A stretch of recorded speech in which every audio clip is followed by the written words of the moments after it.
अस्सलाम वालेकुम।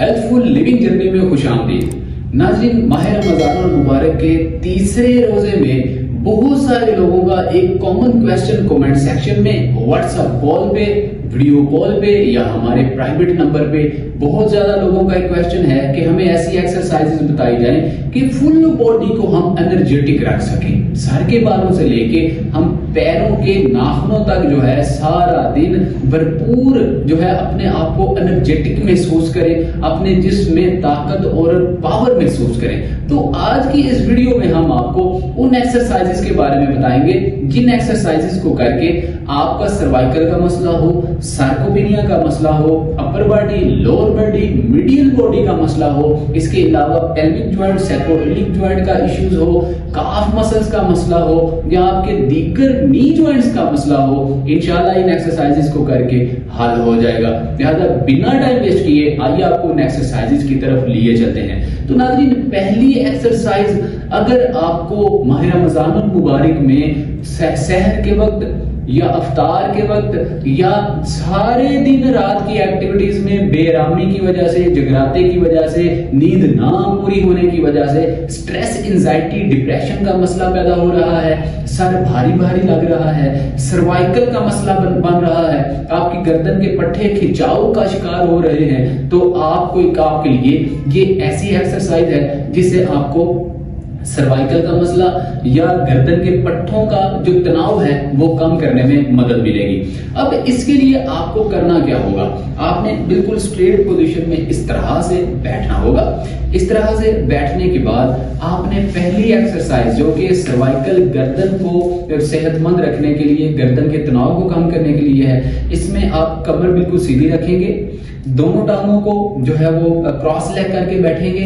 अब सर को बिल्कुल स्ट्रेट रखने के बाद आप सबसे पहले राइट साइड पे नेक को इस तरह से मूव करेंगे, लेकिन खुद इस तरह से राइट साइड पर नहीं जाएंगे, कंधे बिल्कुल सीधे होंगे। राइट साइड पे जितने आपकी जो गर्दन है वो मूव हो सकती है, इस तरह से आप इसको मूव करेंगे, आराम से सेंटर में लेके आएंगे। फिर आप लेफ्ट साइड पे गर्दन को मूव करेंगे और आराम से सेंटर में लेके आएंगे। इसी तरह से आप 20 रेपिटेशन इस एक्सरसाइज के कंटिन्यूअसली प्रैक्टिस करेंगे। जब 20 रेपिटेशंस हो चुके तो इसका मतलब है कि पहला सेट कंप्लीट हो चुका। इसी तरह से आप 3 सेट इस एक्सरसाइज के प्रैक्टिस करेंगे।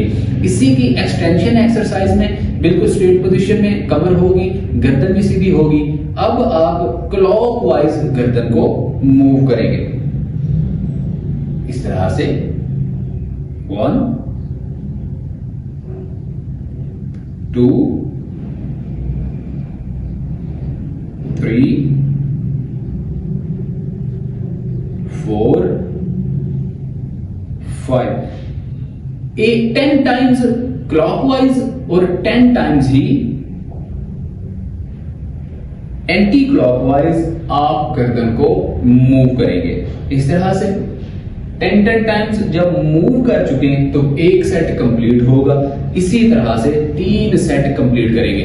अच्छा, यहां पे नाज़रीन बहुत सारे लोग, हम एक फिजिकल एनालिसिस करने के लिए एक पैमाना लोगों को देते हैं, एक स्केल देते हैं कि जब आप इस तरह से गर्दन क्लॉकवाइज और एंटी क्लॉकवाइज मूव करेंगे तो फौरन से आपकी आंखों के आगे अंधेरा आना शुरू हो जाएगा, आपको आंखें झपकना पड़ेगी ताकि आप सही तरीके से सामने पड़ी हुई चीज को देख सके।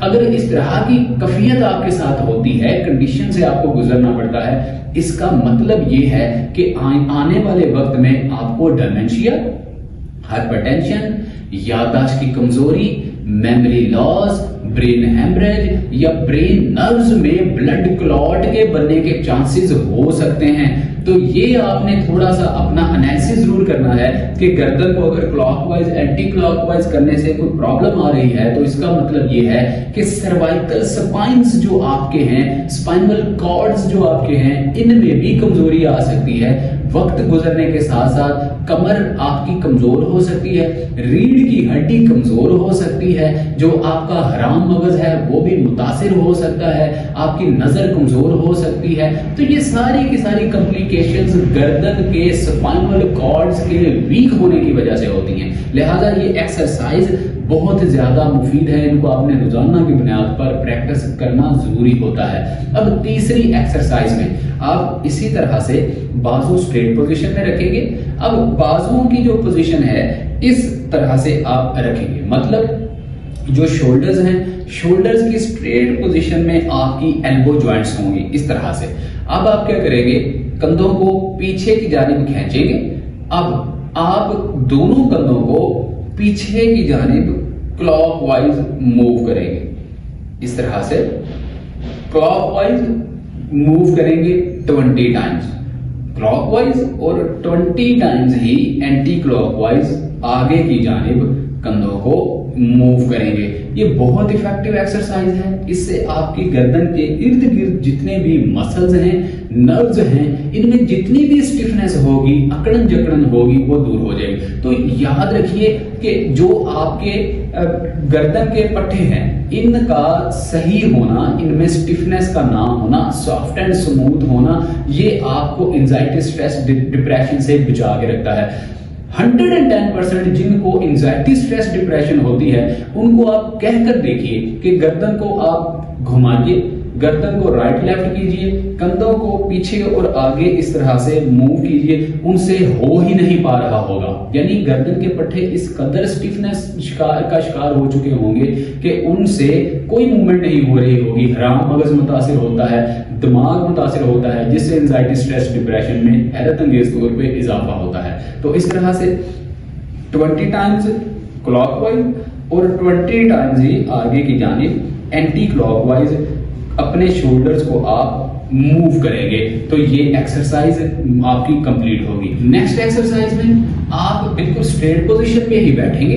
अब एक हाथ मतलब लेफ्ट हैंड को राइट आप कान के ऊपर रखेंगे, गर्दन और कमर बिल्कुल सीधी होगी। अब लेफ्ट साइड पे गर्दन को इस तरह से मूव करेंगे। अच्छा, इस पोजीशन में आने के बाद गर्दन में इतनी स्ट्रेच क्रिएट होगी कि हल्का सा क्लिकिंग भी होगा, पटाखा भी निकलेगा, कड़क की आपको आवाज भी आएगी।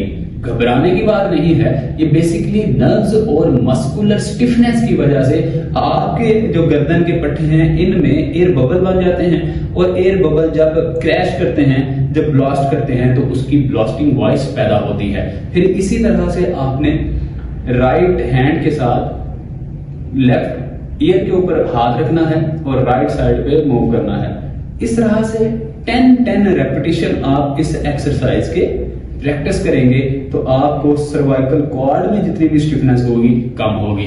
अब नाज़रीन, नेक्स्ट एक्सरसाइज जो कि आपकी अपर बॉडी के लिए है, अपर बैक बोन के लिए है, या रीढ़ के ऊपर वाले हिस्से की जो एक्सरसाइज है वो है। इसके लिए आपको क्या करना होगा, दोनों हाथ आप इस पोजीशन में रखेंगे, मतलब दोनों एल्बो शोल्डर की स्ट्रेट पोजीशन में इस तरह से होंगी। अब आप बाहर की जानिब चेस्ट को ओपन करेंगे, दोनों बाजू आपके शोल्डर जॉइंट के बिल्कुल स्ट्रेट पोजीशन में आएंगे। ये देखिए बिल्कुल स्ट्रेट है, ना बहुत पीछे और ना बहुत आगे, शोल्डर के बिल्कुल स्ट्रेट, हाथ की मुट्ठियां जोर से बंद और बिल्कुल सीधा स्ट्रेट। अब इस तरह से दोनों एल्बोज को, दोनों हाथों को आपस में मिलाएंगे, इस तरह से बिल्कुल कमर को, जो आपकी चेस्ट है, इसको आप स्क्वीज कीजिए, बाहरी की जानिब स्ट्रेच दीजिए इस तरह से, और फिर अंदर। इस तरह से 10 रेपिटेशन करेंगे तो एक सेट कंप्लीट होगा। 3 सेट आप इस एक्सरसाइज के प्रैक्टिस करेंगे। इससे होगा क्या कि चेस्ट में बाज़ औक़ात बहुत ज्यादा सेडेंटरी लाइफस्टाइल की वजह से, सारा दिन कामकाज ना करने की वजह से आपकी जो चेस्ट है, जो छाती है, ये बहुत ज्यादा स्टिफ हो जाती है, इसमें मौजूद मसल्स बहुत ज्यादा कमजोर हो जाते हैं। इस एक्सरसाइज को करने से आपकी चेस्ट और बैक अपर बॉडी जो है, इसके मसल्स एक्टिव हो जाते हैं। जो स्कैपुला है, खास तौर पे जो फर है, इसके अंदर बहुत ज्यादा कमजोरी आ जाती है। हालांकि ये उभरा हुआ होता है, लेकिन कमजोरी, सुस्ती, काहली, कामकाज न करने की वजह से बिल्कुल जिस्म के साथ लगे हुए होते हैं ये जो स्कैपुला, जो फर है। लिहाजा इस एक्सरसाइज के करने से स्कैपुला भी एक्टिव हो जाते हैं। अब नाज़रीन, हमारा नीचे वाला जो लोअर बॉडी पेल्विक जॉइंट है, इसको हम किस तरह से मजबूत कर सकते हैं। इसके लिए जो एक्सरसाइज है, आपको इस पोजीशन में बैठ जाना है, दोनों टांगों को इस तरह से 75 एंगल पे फोल्ड कर लेना है। अब 75 एंगल पे फोल्ड करने के बाद दोनों हाथ घुटनों के ऊपर रख लेने हैं। अब इस स्टेप को बड़े गौर से देखना बहुत ज्यादा जरूरी है। अब नाज़रीन ये देखिए, जब आप सर को नीचे झुकाएंगे तो कमर आपकी इस तरह से नीचे को आधी झुकेगी। देखिए आधी कमर झुक चुकी 75 एंगल पे, गर्दन बिल्कुल नीचे आ चुकी।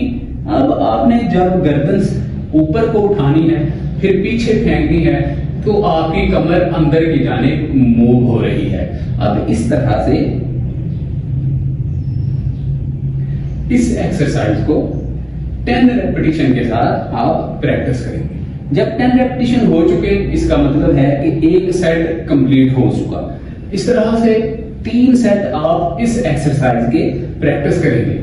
इससे नाज़रीन होगा ये कि आपका जो मीडियल बॉडी है, बैकबोन, जो लोअर बॉडी है, आपका पेल्विक जॉइंट, इसमें जो स्टिफनेस होगी ये देखते ही देखते कम होना शुरू हो जाएगी। अब नाज़रीन हम आते हैं नीचे वाली जो हमारे थाई मसल्स हैं, जो हमारे हैमस्ट्रिंग मसल्स हैं, एडक्टर अबडक्टर मसल्स हैं, नी जॉइंट्स हैं, हमारे काफ मसल, शिन मसल्स हैं और पैरों के अंदर मौजूद जो नर्विंग सिस्टम है, इनको किस तरह से मजबूत किया जा सकता है। और बिलखसूस माह रमजानुल मुबारक के बबरकत महीने में ओबेसिटी, मोटापे से और चर्बी को किस तरह से हम पिघला सकते हैं और ओबेसिटी, मोटापे से किस तरह निजात हासिल कर सकते हैं। ये देखिए ना कि पहली एक्सरसाइज में आपको इस तरह से इस एंगल में, इस तरह से इस एंगल में बैठना है।